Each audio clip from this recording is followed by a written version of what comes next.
Olá, Hello, everybody. pessoal. My Meu name is nome é Michael. Michael Rogalski. Tive uma vida muito espiritual. Isso vem de longa data para manter as coisas claras. Fiz uma cirurgia de coração aberto em 11/11, 2011, considerado um dos dias mais angelicais do ano. E sobrevivi à minha crucificação naquele dia.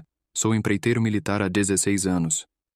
O dia da minha morte foi em 10/4/21, quando eu estava trabalhando como civil a bordo do USNS Larry G. Dollars, também um navio que prestou socorro ao USS Roosevelt durante a Guerra Fria, do qual participei na manhã do termo 421.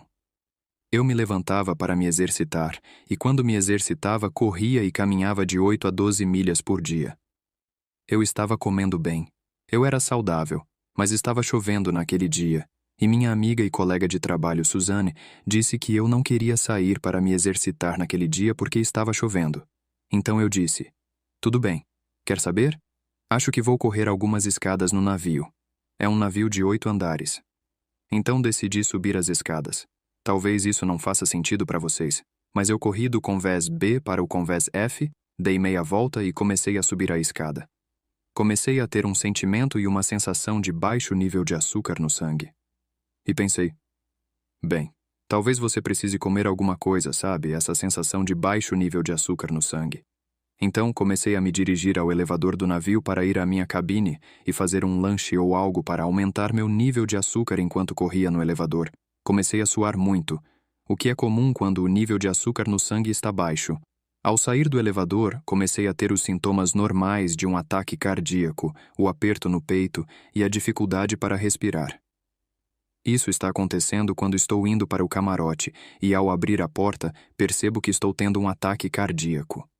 E é isso, por volta das 5h30 da manhã. Portanto, não há muita atividade acontecendo no navio. Na época. Quando entrei no meu camarote, eu estava em parada cardíaca total e tirei meu telefone e meus fones de ouvido. Joguei-os na cama e caí na cama. E eu estava realmente rindo.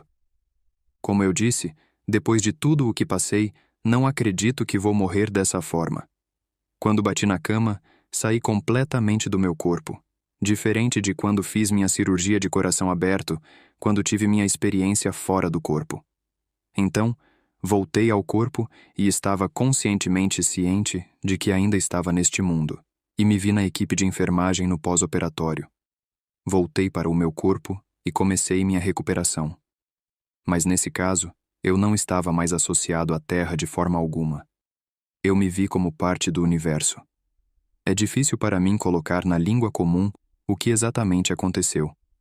Mas posso dizer que uma versão mais elevada de mim mesmo foi recebida por duas outras energias. Uma masculina e outra feminina, yin e yang, positiva e negativa, céu e inferno. Seja como for que você queira descrever. Essas energias superiores e a energia superior, eu não estava me comunicando como estamos fazendo agora por meio da voz e da língua. Tudo estava associado a não saber o que eu estava dizendo e a não entender quem e o que eles eram. O poder superior, como estamos no universo, começou a se mover em nossa direção. Enquanto o ponto começava a se mover em nossa direção, a energia feminina disse: "Este aqui novamente." E a versão superior de mim mesma disse: "Sempre foi meu favorito." E a energia masculina disse: "Eu também gosto dele." E o jardim se transformou em um belo e florido jardim com degraus de mármore antigos que levavam a uma plataforma com uma meia-lua, granito preto, meio círculo, e a água rolava pela frente em estilo de piscina infinita, e os degraus que levavam a essa plataforma tinham poços de 2 estrelas atrás do pedestal de granito preto da meia-lua, maior do que o monolítico. Se você fosse para a esquerda, voltaria para o mundo físico. Se fosse para a direita, subiria, e me foi dada-te a opção de escolher como eu queria proceder. Nesse momento, comecei a ver uma versão de mim mesmo na forma física, ainda bem ciente de que não estava em meu corpo. A energia feminina disse: "Posso concordar que a escolha é sempre clara, seja para retornar e aprender, ou para a direita, para ascender." E de repente, apareceu uma versão de mim mesmo com uma longa barba e essas tatuagens que olhavam para mim, dizendo: "É hora de escolher." Então, imediatamente, comecei a me dirigir para o lado direito para subir. e pude me ver correndo alegremente ao lado desses degraus. Eu estava feliz por estar seguindo em frente. No momento em que eu estava subindo a escada, que contornava a lateral dessa estrutura monolítica para a ascensão, a voz de minha mãe se fez ouvir e ela disse meu nome, não com raiva, não com alegria, mas dessa maneira. Quando você diz o nome do seu filho em um esforço para chamar a atenção dele, e ela disse, Michael, e foi a única coisa que me fez parar. Dei meia volta e desci. Eu disse, Mãe, estou muito feliz por ouvir sua voz. Vi suas músicas na terra. Estava esperando para ouvir sua voz. Estou muito feliz por ouvir sua voz. Naquele momento, ficou claro para mim o que minha mãe estava tentando dizer, que eu precisava estar aqui para minha família. A percepção da perda e da dor que aconteceria se eu escolhesse ascender, naquele momento seria muito traumática e avassaladora para minha família. Naquele momento tomei a decisão consciente de voltar. Não me lembro de ter pegado meu telefone. Não me lembro de ter rastreado para fora do meu camarote. Essa banda durou de 10 a 15 minutos, quando eu estava fora. Nesse momento, entretanto, foi um tempo muito longo, ou não houve tempo. Não havia tempo algum, e havia uma sensação total de felicidade e êxtase. Quero dizer, essas são as coisas positivas sobre nosso melhor eu, quem somos e as escolhas que fazemos. Rastejei para uma área bem movimentada para a equipe de vigilância do navio, que a percorre regularmente, e de alguma forma, consegui enviar uma mensagem de texto para minha amiga e colega de trabalho Susana, com nada além da palavra ajuda. Quase imediatamente, ela saiu de seu camarote, correu para a esquina e me encontrou deitado no corredor. A essa altura, eu estava completamente roxo e azul e só conseguia responder com gemidos animais.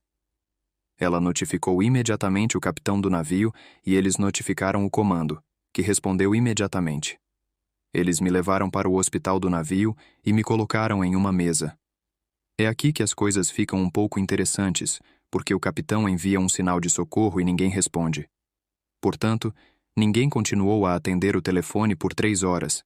Durante 3 horas, eu me agarrei à vida, entrando e saindo da consciência, voltando várias vezes, experimentando várias realidades diferentes, quase como se estivesse discando e sintonizando para voltar a esta, e em um momento acordei nas entranhas de um navio de madeira com um capitão e um médico do navio falando espanhol castelhano perfeito, que eu não sei.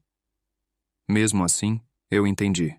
E o capitão se virou e olhou para os veleiros no barco e perguntou, ele vai conseguir? E o médico respondeu, acho que ele não vai durar a noite, senhor. Concordei, e quando o capitão desceu e disse, Mike, infelizmente, ninguém estava respondendo. E tive de tomar uma decisão difícil. Teremos de baixá-lo pelo guindaste até um táxi aquático e levá-lo ao hospital em Saipan. Adoro o povo de Saipan, mas suas instalações médicas não têm a capacidade de atender ao tipo de situação em que eu me encontrava. Foi quando meus colegas de trabalho e companheiros de navio começaram a ir ao hospital e dizer, Ei, vamos orar por você. Basicamente, eu sabia que não iria sobreviver e tive de aceitar isso. Então eles me colocaram em um transportador. Eles me levaram para fora, na chuva. Estavam se preparando para me carregar para a água. Táxi. Quando o capitão Thompson desceu novamente e disse, Mike, espere, espere, espere, ela disse. Eles finalmente responderam. Mas o problema é que eles só chegarão daqui a 45 minutos. Portanto, agora são 4 horas desde o momento do incidente até o momento em que eles chegariam. E eu disse, bem, capitão, já esperei esse tempo todo. Acho que posso esperar um pouco mais. Então, mais 45 minutos se passaram. Finalmente, a Marinha respondeu por Hilo e me levou de avião para o Hospital Naval em Guam. E é aqui que algumas de suas linhas do tempo e coisas divinas, você sabe, não podem ser ditas. Ou uma coincidência. 20 minutos depois de eu ter aterrissado em Guam, pude ver o médico da Marinha olhando nervosamente para o meu eletrocardiograma, o de um up nesse momento, olhando para o meu eletrocardiograma fazendo-me perguntas. Contei a ele o que havia acontecido. E ele disse que isso é impossível. Você nunca deveria ter acordado. Seu batimento desapareceu. Olhando para o meu eletrocardiograma, o roteiro e a situação eram terríveis. Meus batimentos cardíacos começaram a desacelerar pela segunda vez e lentamente. Esse é o ponto em que a clássica visão em túnel de que as pessoas falam, o que parecia ser a ondulação de uma onda, o círculo, o túnel, começou a entrar em colapso e a se transformar em minha realidade de estar morrendo e indo embora.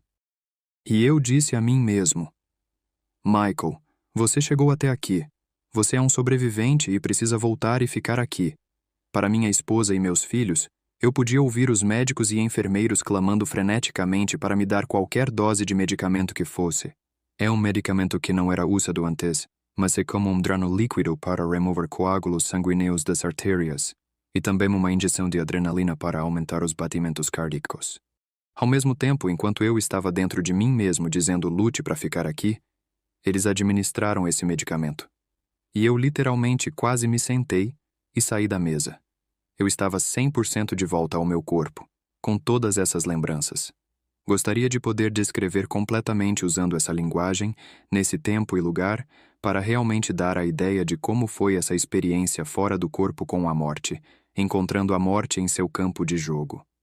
E eu já havia me encontrado com a morte antes e em outro plano. E percebi que ali eu ainda estava aqui. Estou totalmente bem.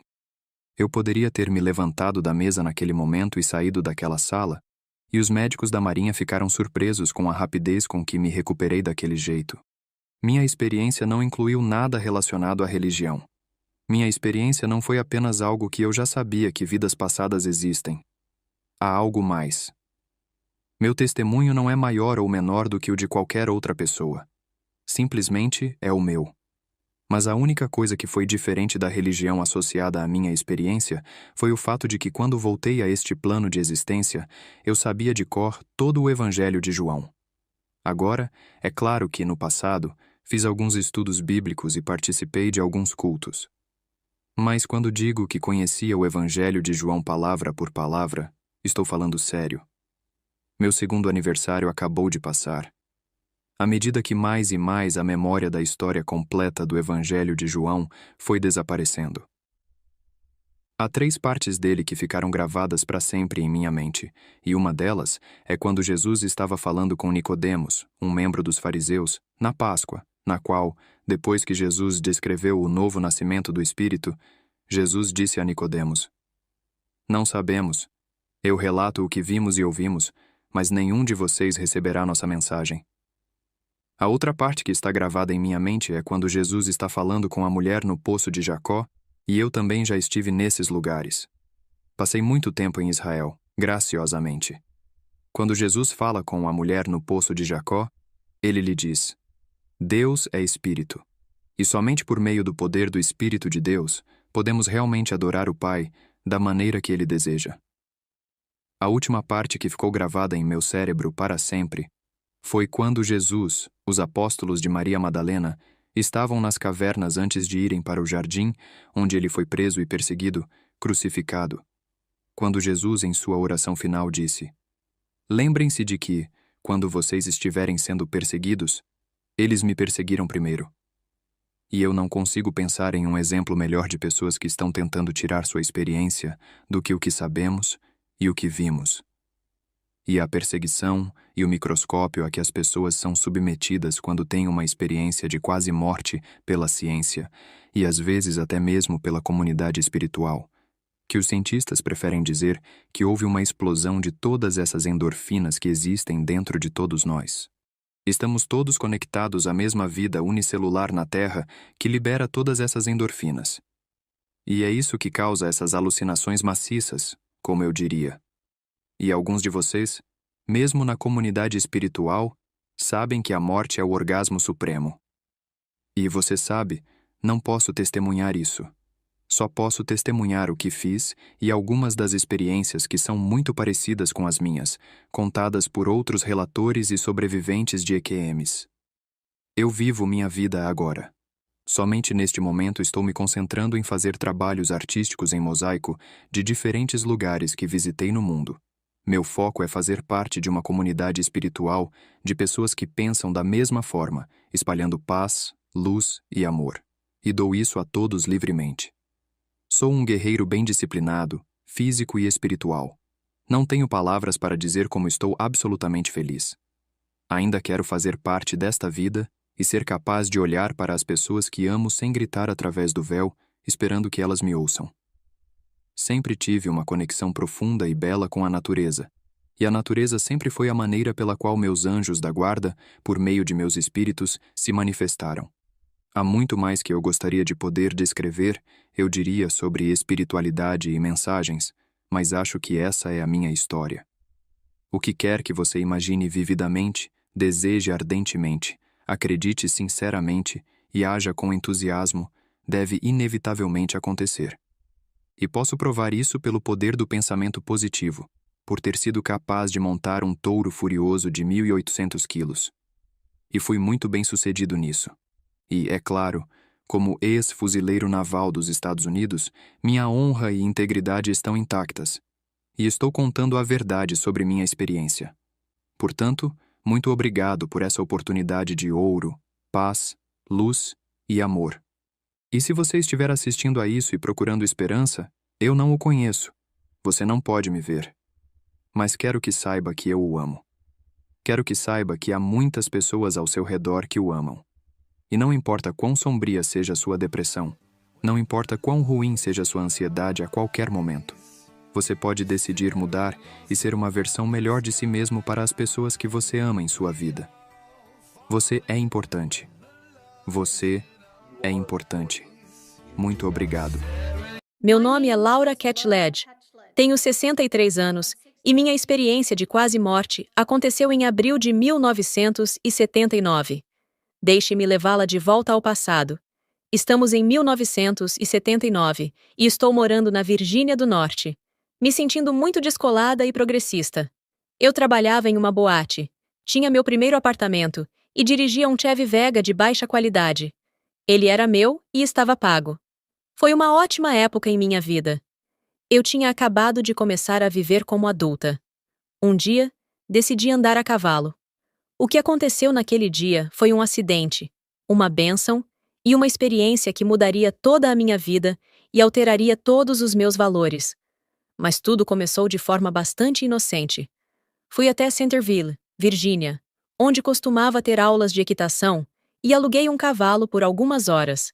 Subi nele e estava um lindo dia de abril. Tudo estava ótimo. Sou uma boa cavaleira, não uma excelente cavaleira, e estava um pouco fora de forma, pois não montava em um cavalo há alguns meses.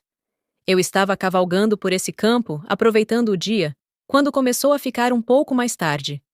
Encontrei-me com dois caras que estavam cavalgando atrás de mim e decidimos correr com nossos cavalos. Meu cavalo decolou, passando de um galope para um galope de mão muito, muito rápido. O terreno ficou acidentado e eu sabia que estava perdendo o controle, mas achei que conseguiria. Segurei-me o melhor que pude. Lembro-me de uma sensação avassaladora de pavor, um medo horrível e ondulante, quando meu cavalo tombou. Eu sabia que ia ser jogada para fora. Por sorte, eu estava usando meu capacete, mas como fui lançada do cavalo em alta velocidade, não cheguei a tocar o chão. Em vez disso, entrei em um túnel aveludado e sem limites. As paredes eram macias e estava completamente escuro como breu. Eu havia deixado meu corpo antes do impacto do acidente. O que aconteceu foi que fui jogada para fora do cavalo, de cara para as pedras e para uma vala. Eu havia morrido, mas não sabia disso porque já havia deixado meu corpo. Quando saí do meu corpo e entrei em outra dimensão, foi muito inesperado. Em 1 minuto, eu estava descendo a trilha e ela era linda. No minuto seguinte, eu estava morta. Foi o maior choque de minha vida até aquele momento. Todas as emoções que você pode imaginar se agitaram dentro de mim.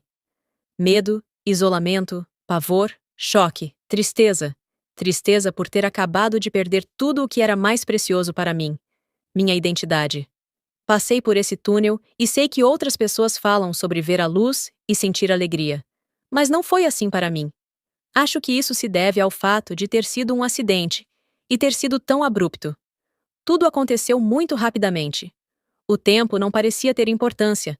O tempo é irrelevante no outro lado, ou na realidade não física. Você está apenas lá, no presente. Eu sabia que estava morta e sabia que não se tratava de uma situação de céu ou inferno. Quando você deixa o mundo físico, há tantas coisas que você aprende, tantas experiências, que não existe uma linguagem humana suficientemente articulada para descrevê-las.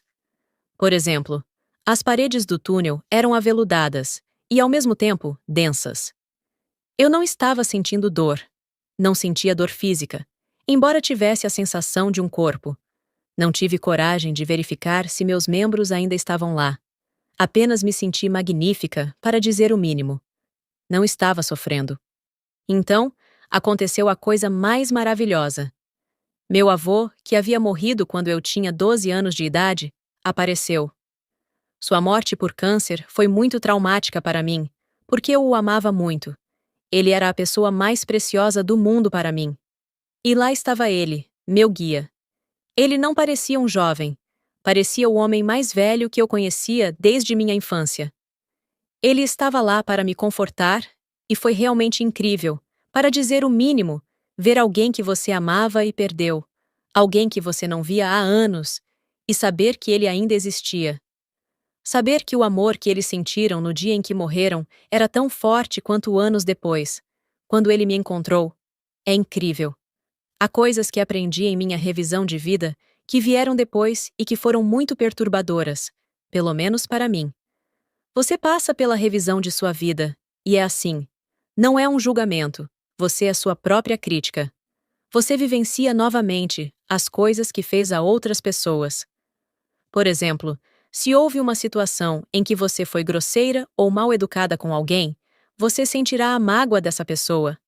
Da mesma forma, você sentirá a alegria dela quando fizer algo bom. Tudo o que você faz em sua vida, desde criança até o dia em que dá o último suspiro, é importante. A maneira como você trata as pessoas, tudo isso importa. No final, você recebe a conta. O que aprendi é que tudo em sua vida, como você trata os outros, é importante. Sua mentalidade é importante. Você é uma pessoa gentil ou é alguém que descarrega seu mau humor em todos? Todas essas coisas eu aprendi durante minha revisão de vida. Tudo acontece de uma vez, mas cada cena tem profundidade. É difícil de explicar. É preciso vivenciar para entender. Minha revisão de vida foi triste, estressante e perturbadora. Eu me senti como se dissesse: nossa, eu nem terminei minha vida. Nunca tive a chance de fazer isso direito. A revisão da minha vida foi realmente angustiante, mas também vi algumas coisas que fiz bem. Por exemplo, fiz amizade com uma garota que estava sofrendo bullying na escola, e meio que a protegi dos valentões. Vi como foi importante para a menina quando encontrei e devolvi seu gato perdido. Pequenas coisas como essas não são pequenas. Elas são enormes. São enormes, até mesmo gigantescas. Toda a minha perspectiva mudou durante a revisão de minha vida. A pior coisa que você pode fazer é estragar o destino de alguém, magoar uma pessoa inocente ou afetar negativamente a vida dela. Essa é a pior coisa que você pode fazer. A melhor coisa que você pode fazer é evitar causar danos aos outros. Eu só queria falar sobre a profundidade de uma revisão de vida, como ela afeta você, muda você e altera sua moral. É muito importante ser gentil. Então, tive essa revisão de vida, que foi cheia de angústia e muito perturbadora. Meu avô estava lá para me confortar. Na realidade não física, tudo é tão suave e sensível que é difícil de acreditar. Você pode mudar o ambiente ao seu redor apenas pensando nele. Por exemplo, pensei na árvore da vida. Ela simplesmente passou pela minha mente. E vi essa linda árvore. Eu sabia que não era a árvore da vida de verdade, como uma coisa bíblica, mas era muito legal. Portanto, você realmente precisa controlar o que está pensando quando está fora do corpo. Outra coisa que aprendi é que, embora tenhamos a realidade física, no mesmo espaço, em uma dimensão diferente, existe a realidade não física. Isso é muito legal. Mas quando fiz minha revisão de vida, ainda não estava pronta para aceitar que minha vida havia acabado. Eu tinha tanta esperança ligada à realidade física. Eu estava tão ligada a ela que não estava aceitando bem a minha situação. Meu avô estava tentando me acalmar, tentando fazer com que eu me sentisse melhor. Ele estava lá para me ajudar. Agora, havia outras pessoas atrás dele, mas eu não conseguia percebê-las. Elas estavam em uma frequência diferente, ou em um foco diferente, ou qualquer outra coisa. Não tenho certeza, mas sei que havia outras pessoas ao redor. Eu simplesmente não era capaz de percebê-las. Eu conseguia perceber meu avô, mas ninguém mais. Meu avô ainda me amava e, embora ele não estivesse lá para explicar muita coisa, estava lá para me confortar. Sei que tinha uma decisão a tomar sobre voltar à realidade física, voltar à minha vida. Lembro-me de uma mulher loira que disse que isso seria difícil, que eu teria uma vida especialmente difícil. O mais longe que já fui fora do corpo foi para a fonte. Acho que as pessoas confundem isso com o céu. Mas não acho que seja o céu. Acho que há algo muito além disso. Mas entrei em uma área repleta de almas e estava flutuando em um mar de amor. Havia um céu e uma luz, mas não havia sol de verdade. Apenas brilho. A música flutuava, como ondas aleatórias de uma bela música clássica, suave e destinada a me fazer sentir melhor. O mar de almas em que eu estava flutuando eram partes de mim. Até então, eu nunca havia acreditado em reencarnação, mas eu estava com personalidades diferentes que faziam parte de mim. Foi difícil para mim entender isso. Eu nem conseguia me lembrar com clareza porque foi muito impactante, mas não fiquei muito tempo, apenas o suficiente para ter um vislumbre, como se fosse através de uma porta ou janela, e um sentimento de intensa alegria e amor. Acho que as pessoas confundem isso com o céu, mas não era o céu. Era voltar para casa. Era retornar à sua fonte. Depois disso, fui catapultada de volta para outra dimensão, onde meu avô estava esperando. Era uma dimensão próxima da realidade física, com uma aparência leve e arejada. Havia um chão, mas não havia piso. Ele tinha forma, estava ali, e parecia ser ele mesmo. Ninguém disse: "Oh, Laura, você tem que voltar e viver sua vida." Estava na hora de eu voltar, então não tive escolha. Eu queria ficar com ele, mas um medo arrebatador me percorreu ao pensar em voltar, especialmente depois de saber de todas essas coisas. Enquanto eu estava ali, senti como se as coisas estivessem sendo levadas embora. Lições, explicações, experiências. Eu disse ao meu avô: "Isso já faz tanto tempo." Então, eu sabia que havia muita coisa que eu não poderia contar, muita coisa que havia acontecido e que estava sendo removida da minha memória. Acho que havia muito mais explicações e interações que eu tinha, mas eu não tinha permissão para levar essas lembranças comigo. Quando voltei à realidade física, senti que elas estavam sendo retiradas, e isso me deixou triste e angustiada, como se eu quisesse arrancá-las e empurrá-las de volta. E elas estavam sendo tiradas de mim, talvez porque fosse demais para eu compreender. Não sei, é apenas uma suposição.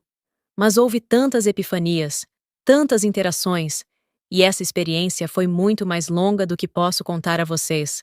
Só posso compartilhar o que consegui guardar e lembrar. Sei que meu avô sentiu empatia por mim, mas ele não me queria lá. Ele queria que eu voltasse e terminasse minha vida. Acredito também que ele queria que eu voltasse e contasse à sua esposa, minha avó, o que havia acontecido, que ele a amava. Eu me senti como uma mensageira para ele. Foi de partir o coração. Não haveria lágrimas suficientes em um oceano para descrever o quanto eu me sentia mal por ter que voltar. Então, como um movimento, meu corpo voltou para trás, atravessou o túnel e, bum, eu estava de volta à realidade física. Quando voltei à realidade física, para dizer o mínimo, não reagi bem. Os dois senhores que salvaram minha vida e me ressuscitaram estavam lá, junto com um grupo inteiro de pessoas. E havia um carro para me levar ao hospital e tudo mais. Olhei para esses caras e olhei ao redor do campo. Eu estava machucada, realmente machucada. E disse a mim mesma: "Isso não é a realidade." Eu sabia onde tinha estado, e aquele era o meu verdadeiro lar. Somos apenas visitantes aqui, fazendo um tour pela realidade física. No caminho para o hospital, eu desmaiei. Não saí do meu corpo, mas desmaiei. Tive uma concussão enorme, um nariz quebrado, que ainda está quebrado, um dedo quebrado, que ainda está torto. E acho que não havia uma parte de mim que não estivesse machucada. Eu estava muito machucada. Quando cheguei ao hospital, eles fizeram radiografias e todos os tipos de exames. Comecei a tentar contar ao médico o que havia acontecido, sobre minha experiência de quase morte e tudo mais. Mas de repente, ele passou da compaixão para o desgosto.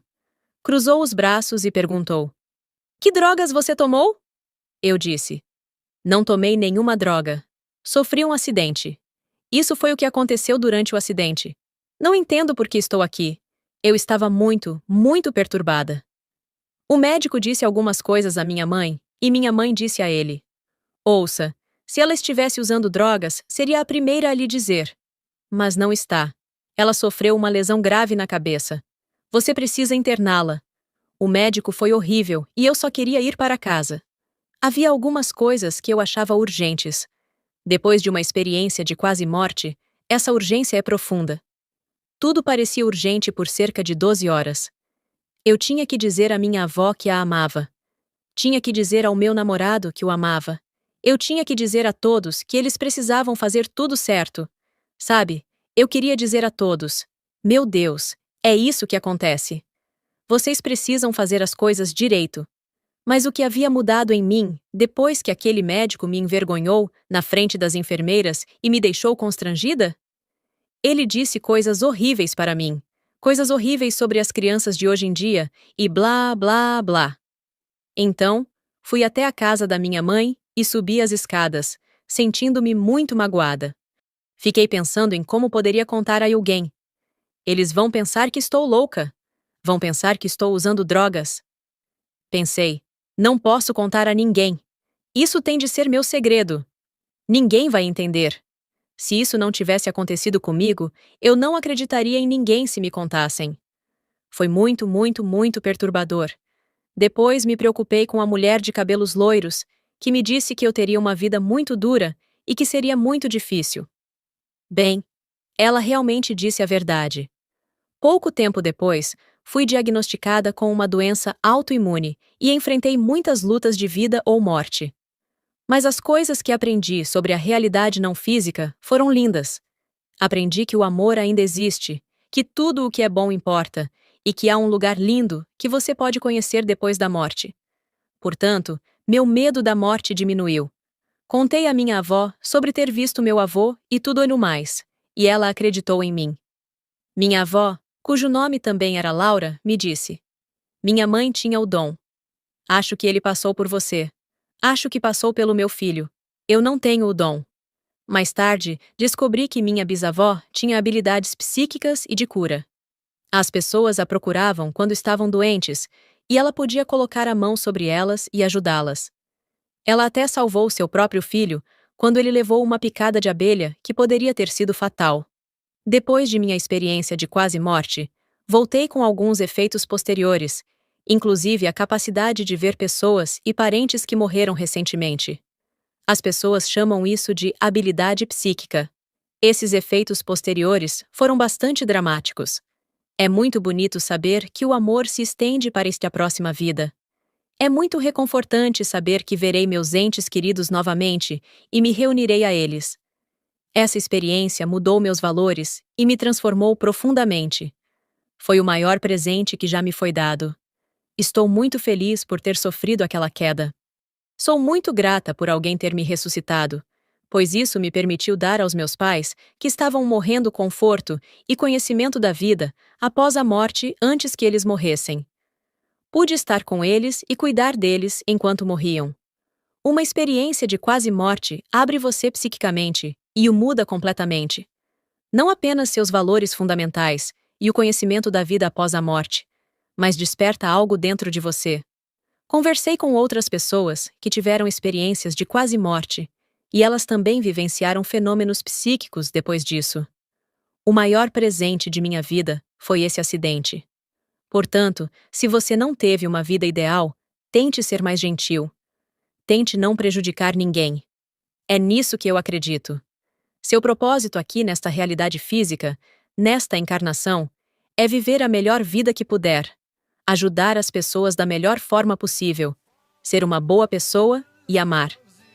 Fomos trazidos a esta terra para experimentar, aprender e amar. Devemos tentar ser pessoas mais gentis. Nem sempre consigo, mas foi isso que tirei de minha experiência de quase morte.